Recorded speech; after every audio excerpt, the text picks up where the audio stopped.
रहस्यमयी गर्भ। 60 वर्ष की उर्मिला शहर के बाहरी हिस्से में अपने छोटे से घर में अकेली रहा करती थी। एक रात शहर में बहुत जोर का तूफान आया। जोर जोर से हवाएं और आंधी तूफान के साथ तेज बारिश होने लगी। उन आवाजों को सुनकर कोई भी घबरा जाता, लेकिन उर्मिला घर के सारे खिड़की दरवाजे बंद कर गहरी नींद में सो रही थी। रात के लगभग 12 बजे होंगे कि किसी ने उर्मिला के घर का दरवाजा खटखटाया। दरवाजे के खटखटाने की आवाज सुनकर उर्मिला की नींद खुलती है। आखिर इतनी रात को कौन आया होगा? उर्मिला जाकर दरवाजा खोलती है तो सामने लगभग 26 साल की बेहद सुंदर लड़की को खड़ा देख हैरान रह जाती है। कौन हो बेटा? और इतनी रात को इतने भयंकर तूफान में कहाँ भटक रही हो? चाची, आपने मुझे पहचाना नहीं? मैं आपकी दूर की रिश्तेदार शालिनी। अरे हाँ, बचपन में तुझे देखा था। इतनी जवान हो गई है, कैसे पहचान में आती। लेकिन तू यहाँ क्या कर रही है, और वो भी ऐसी अंधेरी तूफान भरी रात में? उर्मिला की बात सुनते ही शालिनी की आंखों से आंसू बहने लगे। वो फूट फूट कर रोने लगी। ये देखकर उर्मिला को कुछ समझ में नहीं आया और उसने शालिनी का हाथ पकड़कर घर के अंदर आने के लिए कहा। जैसे ही शालिनी घर के अंदर रोशनी में आई, उर्मिला की नज़र उसके पेट की तरफ गई, जिसे देखकर ये साफ पता चल रहा था कि वो प्रेग्नेंट है। अरे, तू तो पेट से है। ऐसी हालत में इतने भयंकर तूफान में आधी रात को बाहर भटक रही है। आखिर बात क्या है बेटा? मुझे सब कुछ साफ साफ बता। क्या बताऊं चाची, ये सब जिसकी वजह से हुआ है उसके बारे में बताने में भी मुझे शर्म आती है। मैंने घर वालों की मर्जी के खिलाफ जाकर एक लड़के से शादी कर ली थी, पर वो शादी के 1 महीने बाद ही मुझे छोड़कर चला गया। छोड़कर चला गया का क्या मतलब? क्या उसके साथ कोई हादसा हो गया? नहीं, उसे कोई दूसरी लड़की पसंद आ गई और मेरी प्रेगनेंसी की खबर सुनते ही उसने मुझे बेसहारा छोड़ दिया। उसके बाद मैं अपने घर गई, लेकिन माँ पापा ने मुझे घर में कदम तक नहीं रखने दिया। तभी मुझे आपकी याद आई। कोई बात नहीं, कोई बात नहीं। तुमने यहाँ आकर अच्छा ही किया। एक काम करो, तुम आराम करो। वैसे भी ऐसी हालत में इतना घूमना फिरना और इस तरह आधी रात को बाहर भटकना ठीक नहीं होता। प्रेग्नेंट औरत को आधी रात को घर से बाहर नहीं निकलना चाहिए। बुरी आत्माएं उस पर अपना असर दिखा सकती है। और इतना कहकर उर्मिला ने शालिनी को एक दूसरे कमरे में जाकर आराम करने के लिए कहा। लेकिन जैसे ही शालिनी अपने कमरे में जाने लगी, अचानक से उर्मिला ने उसे रोक लिया। एक बात बताओ बेटा, तुम्हारा कौन सा महीना चल रहा है? पेट देखकर तो लगता है कि लगभग 6 महीने पूरे हो गए होंगे। उर्मिला की बात सुनकर शालिनी के होठों पर मुस्कुराहट आ गई। चाची जी, अभी सिर्फ 1 ही महीना हुआ है। शालिनी की बात सुन उर्मिला दंग रह गई। उसे समझ में नहीं आ रहा था कि प्रेगनेंसी के पहले ही महीने में शालिनी की हालत ऐसी क्यों थी। लेकिन फिर उसने बात को नजरअंदाज कर शालिनी को आराम करने के लिए कहा और खुद भी कमरे में जाकर सो गई। अभी कुछ ही घंटे बीते थे कि अचानक से एक बच्चे के बड़े ही अजीबोगरीब बेढंगे तरीके से रोने की आवाजें उर्मिला के घर में गूंजने लगी। उन आवाजों को सुनकर उर्मिला की नींद फिर से खुलती है।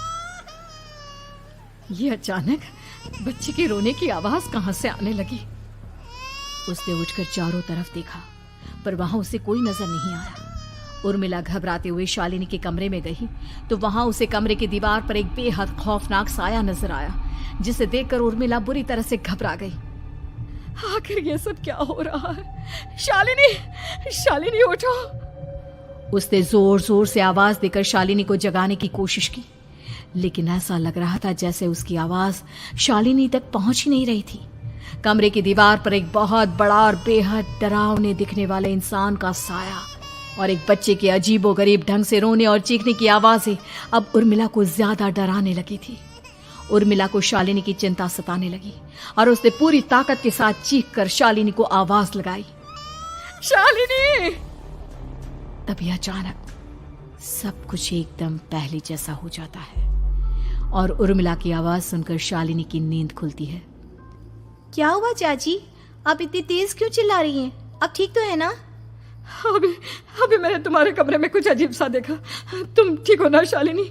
मुझे यहाँ एक बच्चे के रोने की आवाज़ें आ रही थी। लगता है आपको मेरी कुछ ज़्यादा ही चिंता हो गई है। आपने मेरी प्रेगनेंसी के बारे में कुछ ज़्यादा ही सोच लिया होगा। मैं एकदम ठीक हूँ, आप आराम से सो जाइए। इतना कहकर शालिनी ने उर्मिला को फिर से अपने कमरे में जाने के लिए कहा और खुद भी जाकर सो गई। पर अब उर्मिला की आंखों से नींद गायब हो चुकी थी। अगली सुबह जब शालिनी उठी तो वो सीधा उर्मिला के पास आई। गुड मॉर्निंग चाची। तभी अचानक उर्मिला की नज़र शालिनी के पेट पर पड़ती है, जिस पर नीले रंग से एक अजीब सी आकृति नजर आ रही थी। शालिनी, ये तुम्हारे पेट को क्या हुआ? मैंने इतनी औरतों को देखा है, ऐसा तो किसी के साथ नहीं होता। शालिनी ने जैसे ही अपने पेट की तरफ देखा तो उसे वहां कुछ भी नजर नहीं आया।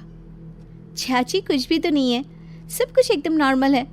आपको क्या अजीब लग रहा है? इससे पहले कि उर्मिला उसके सवाल का कोई जवाब देती, अचानक से शालिनी के पेट में जोर जोर से दर्द होने लगा। वो बुरी तरह दर्द से तड़पने लगी। चाची, चाची। ये सब देखकर उर्मिला बहुत घबरा गई। उसने धीरे धीरे शालिनी के पेट को सहलाना शुरू किया, लेकिन शालिनी का दर्द कम नहीं हुआ। उर्मिला जाकर रसोई से पानी का गिलास लेकर आई और शालिनी को पानी पिलाने की कोशिश करने लगी। ले बेटा, पानी पी ले, तुझे आराम मिलेगा। ले ले। नहीं चाची, मुझे बहुत तेज दर्द हो रहा है। अरे थोड़ा पी ले बेटा। जैसे ही उर्मिला ने शालिनी को पानी पिलाया, उसने देखा कि गिलास में बचा पानी का रंग नीला पड़ गया और शालिनी की आंखें अजीब हो गई। उसके पेट पर बच्चे का एक डरावना चेहरा नजर आने लगा। ये सब देखकर उर्मिला की डर से हालत खराब होने लगी, पर तभी शालिनी का दर्द ठीक हो गया। बेटी, अभी तुम्हारा दर्द ठीक है तो ऐसा करो, तुम थोड़ी देर आराम कर लो। शालिनी को आराम करने के लिए कहकर उर्मिला तेज कदमों से चलकर घर से बाहर निकल जाती है और पास ही रहने वाली एक औरत कालिंदी के पास पहुंचती है।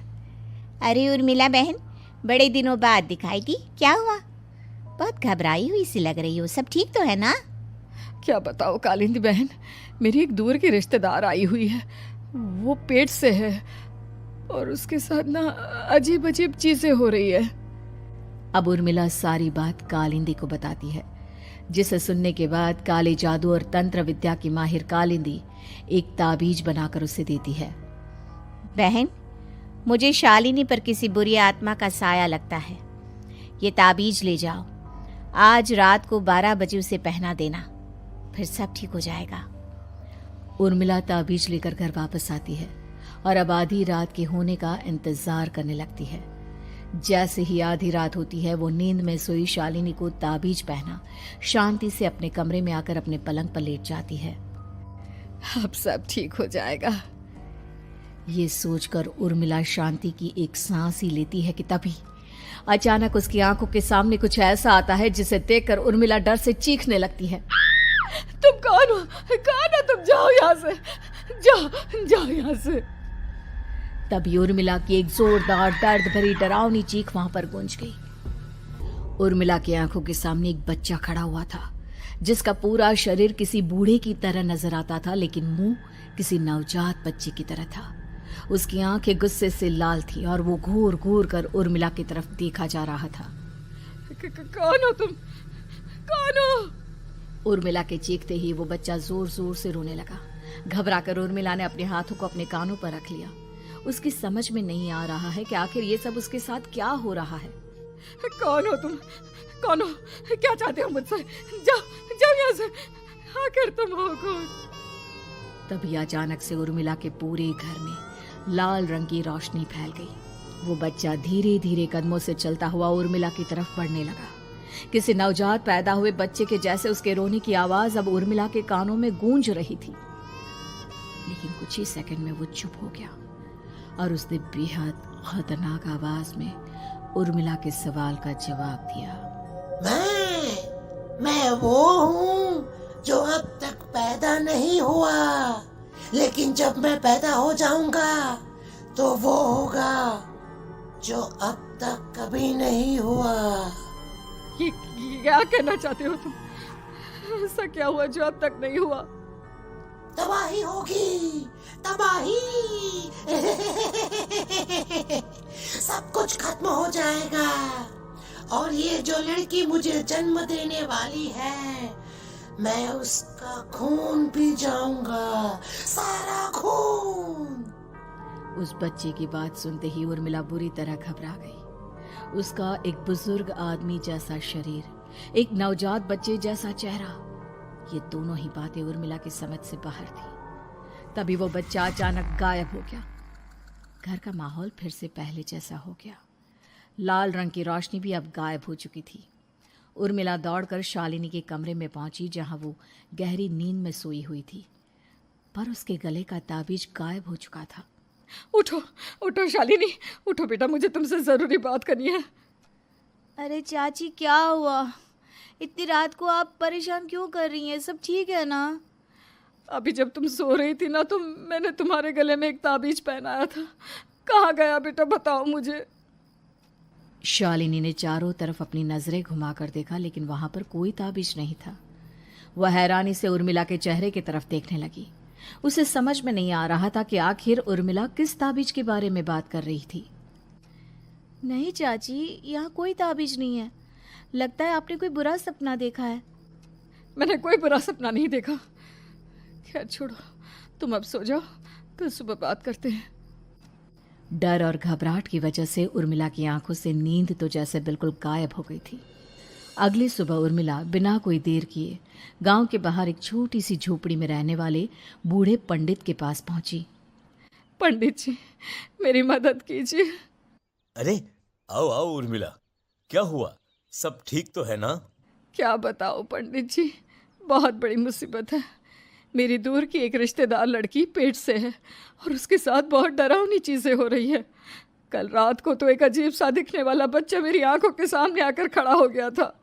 ये तुम क्या कह रही हो? मुझे साफ साफ बताओ कि आखिर तुमने क्या देखा? उर्मिला ने अपने साथ हुई बीती रात की पूरी घटना पंडित जी को बताई, जिसे सुन पंडित जी के माथे पर चिंता की लकीरें उभर आई। अनर्थ होने वाला है, अनर्थ। बरसों पहले भी उस हैवान ने एक लड़की के पेट से जन्म लिया था और उसके बाद उस शहर को पूरी तरह से तबाह कर दिया। कैसी विपदा पंडित जी, कैसी बात कर रहे हैं आप? बताइए मुझे, और इसका उपाय क्या है? इसका उपाय तो है, लेकिन बहुत कठिन है। हो सकता है कि उस उपाय को करने के दौरान तुम्हारी जान भी चली जाए। मुझे मेरी जान की कोई परवाह नहीं, पर आप जिस तबाही के बारे में बात कर रहे हैं, बस वो नहीं होनी चाहिए। लाखों लोगों की जान बचाने के लिए मैं कुछ भी करूंगी। तो ठीक है, मेरी बात ध्यान से सुनो। बरसों पहले एक भयानक तांत्रिक ने अपनी तंत्र क्रिया के जरिए एक मासूम लड़की के साथ रिश्ता बनाकर उसके पेट से जन्म लिया था। इस तरह से वो अपने जैसे लोगों की संख्या इस दुनिया में बढ़ाना चाहता था। आपके कहने का मतलब है कि शालिनी के पेट से भी उस शैतान को जन्म लेना है, इसलिए उसने उसके साथ ये सब किया है। ठीक पहचाना तुमने। अब मैं तुम्हें एक ऐसा सिंदूर दूंगा जिसे तुम्हें ले जाकर उस लड़की के पेट पर लगाना होगा। क्या ऐसा करने से सब कुछ ठीक हो जाएगा? नहीं उर्मिला, ये सब इतना आसान नहीं। उस लड़की के पेट पर सिंदूर लगाने के बाद तुम्हें उसका पेट काटकर उस हैवान को बाहर निकालना होगा। नहीं पंडित जी, मैं ये सब नहीं कर सकती। मैं भला एक जिंदा लड़की के पेट को अपने हाथों से कैसे काट सकती हूँ? अगर तुमने ऐसा नहीं किया तो कुछ ही दिनों में वो हैवान उस लड़की के शरीर से जन्म लेगा और उसके शरीर के सारे खून को पीकर अपनी ताकत को बढ़ाएगा। उसके बाद वो धीरे धीरे इस पूरे शहर को तबाह कर देगा। यहाँ पर कोई जिंदा नहीं बचेगा। लेकिन अगर मैं उसके पेट को काट दूंगी तो क्या वो जिंदा बच पाएगी? अगर शालिनी को कुछ हो गया तो, अगर उसकी मृत्यु हो गई तो? ऐसा कुछ नहीं होगा उर्मिला, तुम्हें अपने मन को पक्का करके ये काम करना ही होगा। सिंदूर लेने के बाद उर्मिला झोपड़ी से बाहर निकलने ही वाली थी कि तभी पंडित जी ने उसे पीछे से आवाज देकर रोका। उर्मिला, उस लड़की का पेट काटकर हैवान को बाहर निकालना ही काफी नहीं होगा। तुम्हें ध्यान रखना होगा कि ये सब करते हुए उस बच्चे का जो आधा बूढ़े का शरीर है उस पर सिंदूर की एक बूंद भी ना लगने पाए, क्योंकि अगर ऐसा हुआ तो वो तुम्हें और बाकी सबको कच्चा खा जाएगा। पंडित जी की बात सुन उर्मिला की आंखें फटी रह गई और उसके शरीर में डर की लहर दौड़ गई। फिर भी उसने हिम्मत की। ठीक है पंडित जी, मैं पूरी कोशिश करूंगी कि मैं उस हैवान को वहीं के वहीं खत्म कर पाऊं। इसके बाद उर्मिला तेज कदमों के साथ घर वापस आती है। दिन बीतता है, रात का अंधेरा छाने लगता है। शालिनी खाना खाकर सोने चली जाती है और उर्मिला लगातार उसके गहरी नींद में सो जाने का इंतजार करने लगती है। जिसके बाद उर्मिला दबे कदमों से शालिनी के कमरे में पहुंच गई। मुझे ये करना ही होगा। अब उर्मिला ने धीरे धीरे शालिनी के पेट पर पंडित जी का दिया सिंदूर लगाना शुरू किया। उर्मिला के हाथ बुरी तरह से कांप रहे थे। उसके एक हाथ में चाकू था जिससे वो पेट काटने वाली थी। उर्मिला ने एक नज़र शालिनी के चेहरे की तरफ देखा और फिर डरते हुए उसके पेट पर चाकू चलाना शुरू किया। कमाल है, मैं इसका पेट काट रही हूँ और ये आराम से सो रही है। इससे दर्द नहीं हो रहा क्या? तभी अचानक उर्मिला के कानों में बच्चे की रोने की आवाज सुनाई देने लगी। उसने घबराकर चारों तरफ देखा पर वहां पर कोई नहीं था। बस रोने की आवाज लगातार आ रही थी। उर्मिला बिना रुके लगातार शालिनी के पेट को काटती रही। उसे इस बात का भी ध्यान रखना था कि सिंदूर बच्चे के बूढ़े आदमी वाली शरीर के हिस्से पर ना लगे। कुछ ही देर में वो हैवानी बच्चा उर्मिला के हाथों में था। उसने बड़ी ही सावधानी से उस बच्चे को बाहर निकाला और पंडित जी के कहे अनुसार उसे घर से दूर जलाने के लिए ले गई। पर तभी उसके सामने वही बूढ़े शरीर और बच्चे के चेहरे वाला बच्चा आ गया। अपनी गोद में और सामने भी बच्चे को देखकर उर्मिला हैरान रह गई। मुझे मारोगी? मुझे इतनी हिम्मत कैसे आ गई तुम्हारी? तुम पैदा नहीं हुए हो और मुझे पता है जब तक तुम्हारा जन्म नहीं हो जाता तो मुझे कुछ नहीं कर सकते। इतना बोलते ही उर्मिला तुरंत उस बच्चे को घास के ढेर पर फेंक कर उसमें आग लगा देती है। जिसके तुरंत बाद वो बूढ़े आदमी के शरीर और बच्चे के चेहरे वाला अजीब तांत्रिक का भूत भी वहां से गायब हो जाता है। कुछ देर बाद उर्मिला घर पहुंचती है तो वो ये देखकर हैरान रह जाती है कि शालिनी का पेट अपने आप जुड़ चुका था। शुक्र है भगवान का और उन पंडित जी का, अब सब ठीक हो जाएगा। सुबह शालिनी सोकर उठती है तो अपना पेट देख बुरी तरह घबरा जाती है। चाची, चाची ये सब क्या हो गया? मेरा पेट अचानक कम कैसे हो गया? मेरा बच्चा कहाँ गया चाची? बेटी, वो बच्चा नहीं, एक खतरनाक तांत्रिक था जो तुम्हारे कोख से जन्म लेकर सबको मार देना चाहता था। वो पैदा होते ही तुम्हारी जान भी ले लेता, इसलिए मैंने पंडित जी के बताए उपाय से उसका खात्मा कर दिया है। अब सब ठीक है। शालिनी को उर्मिला की बात समझ में नहीं आती। जिसके बाद शालिनी को पूरी बात उर्मिला आराम से समझाती है। अब वो दोनों ही भगवान का शुक्र अदा करती हैं और एक साथ रहने लगती हैं।